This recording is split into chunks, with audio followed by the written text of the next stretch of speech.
All right. On to, so I'm going to, Elvis is obviously going to run the point on this one. And actually, I have probably a really good supplement to the point you're going to make. Elvis says to ditch mornings. Why do you think this, Elvis? Well, I think it's funny. He's got a photo of me up there from my TikTok. And of course, I'm wearing a hoodie. And it says why doubles are useless for swimmers. Yeah, they are useless. But this is a different topic than why doubles are useless. This is morning practice. And I got this. I've always thought this for a while to some degree. And I saw an article on SwimSwam that was written, like a user submitted article where somebody writes an article and sends it in, right? Like letter to the editor or something. And it was written by, I want to say, a young girl. And I went back to try and read it again, and it was gone. I don't know if they changed the name of the article or they deleted it or what, but it got a lot of attention. But the article was written by a girl. I didn't get her name because I couldn't find the article again, and so I apologize. And I want to say she was in high school. It was very well written. But she was basically saying how we need to get rid of morning practices because after she's done her a whole day of school, evening practice, tutoring, and then 3 to 4 hours of homework, like she has no time. She's getting like 3 to 5 hours rest at night before having to go to practice again. And it's just wearing on her physically and mentally, and it's not healthy. And I was like, yeah, no shit, that's not healthy. Like something's got to change. But then what glaringly stuck out to me was what high school is giving 3 to 4 hours of homework? Like, did I miss something? When did that start? Well, they're not allowed to do homework in classes and they're in school anymore, at least here in Texas. Like I talk to kids all the time because I was in all AP everything, and I did basketball and I swam, and the sports run concurrently, the seasons. So I was busy. And because of that, I had to hunt time to do my homework. So like as soon as the teacher's done, I'm textbook. I'm trying to rip through homework as much as I can because I know I'm not going to have time to do work, and it's going to end up affecting my sleep schedule. Yeah. So to that degree, like, or to your question, like and there's a lot more distractions too today, right? But yeah, they're not maximizing their time efficiency to get homework out the way. Mm-hmm. So that's kind of where I was back and forth with it because you get the comments from some of the older people of like, well, back in my day we had to walk up the hill in the snow both ways. Yeah, barefoot, this and that, and we did just fine. And I was trying so hard not to sound like one of those people, but there is a little droplet of truth there. I think swimming has taught, well, any sport really has taught or can teach discipline and time management. And it didn't become apparent to me until I got to college, when athletics is literally a job when you're in college. Yeah. Like obviously the NCAA says you can't do more than 20 hours, but that's a joke. Like if you're an athlete in a D1 school, you are doing easily 30 hours. Yeah, I was going to say about 30. Yeah. And the average worker is, I think, 40, right? Right. Yes. So it is a full-time job. And then you have to be enrolled in class full-time as well in order to be an athlete. So you got 2 full-time jobs. And it didn't really hit me how much better my time management was until, like, that quick break in between, like, NCAAs and the summer. You get into an all-star student for a little bit. Right. Then you get to be a normal student for like a week. And then I remember we had this final, and like I got invited by some of the girls in my class, like, oh, we're all going to go study at the library. Like, you should join us. And I was like, yeah, I'm a normal student. I'm going to come join you all.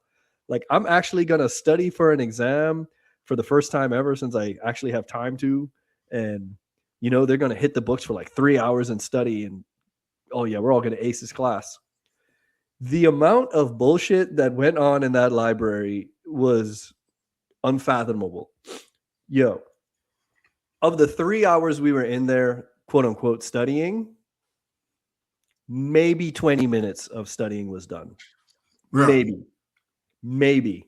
And I was like, I get more studying done efficiently in the 20-minute walk from the pool to the exam than I got in 3 hours in this library, because I've learned how to be efficient, disciplined, and manage my time efficiently. Whereas these students never learn that. So they go into the library and do all this performative studying, and like they're still not keeping up with me. So there is a little droplet. There's a droplet of truth there where I think you got to go through the fire to feel the heat and learn to be warm. Yeah, and to see that there's no fire once you turn off the stove. Like, it's, oh, this is easy. Right.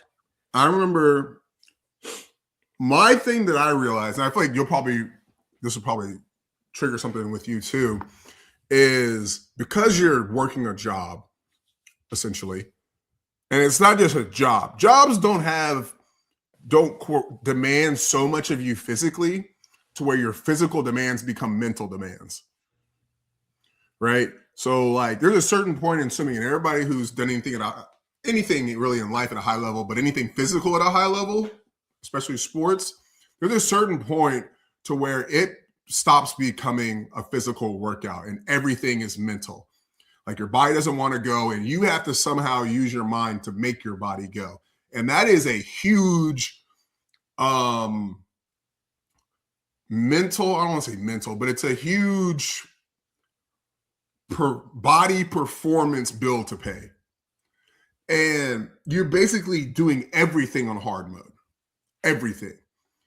And so when you say your 20 minutes of studying is more efficient, of course it is. But at the same time, it's also less than their 20 minutes. Yes. Because you're doing it on hard mode, right? Your mind has already been spent because of all your workouts. And now with like operating at 10%, like you don't have a choice but to be efficient because that 10% has to matter. Right. Whereas these people doing this performative studying, they're getting 20% of their actual study time done, but that 20%, they're getting 100% of that. And then, we have those changes of the seasons. I remember every time after NCAAs, we get that 2 weeks off, I turn into Superman. Like I can feel granted, I never like saw the grades go up because you would, you take it in take some time to get the grade back and then for it to show up in your GPA. But I could feel that I was a much better student when I did not have to go do swimming.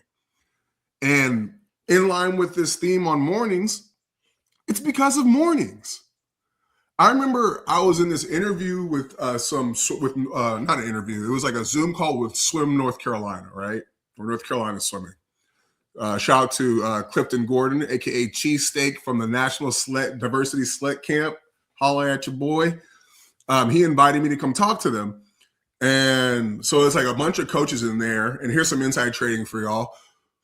And Eddie's, I'm sure this is probably a universal swim thing, or maybe not, but Eddie's mornings were used to disrupt your recovery cycle.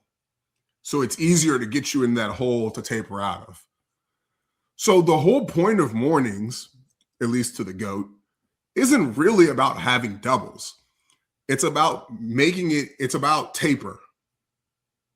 Where if we can throw these mornings in, I can get you into the hole easier, stress your body easier, and then bring you out of all that while your body's still thinking, okay, I need to be ready to go, and then you're rested.